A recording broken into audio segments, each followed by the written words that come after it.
এবার এর মধ্যে আমি একটু হলুদ গুঁড়ো দেবো। এবার দেবো একটু জিরে গুঁড়ো।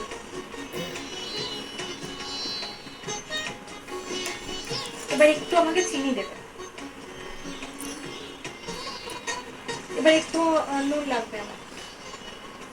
আর দেবো না তো? না ঠিক আছে।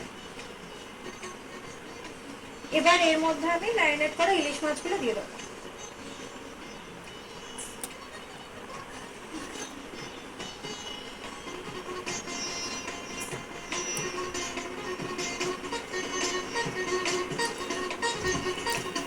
মাছটাকে উল্টে নিলাম। এর মধ্যে আমি একটু সাদা সর্ষে বাটা দেবো।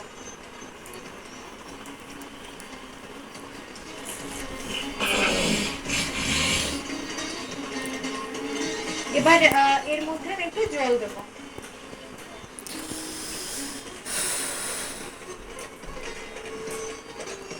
যেহেতু এটা গ্রেভি হবে তো এটার জন্য আমাকে একটু বেশি করে জল দিতে হবে। এবার এটাকে আমি ফুটতে দিয়ে দেবো একটা কিছু চাপা দিয়ে। রান্না তো হয়েই এসেছে। এবার গরম গরম সার্ভ করবো, ওপরে একটু আনারস কুচি ছড়িয়ে। বাহ, রান্না আমাদের রেডি। কি বলছো খুদে বন্ধুরা? বি রেডি, রান্না তো রেডি।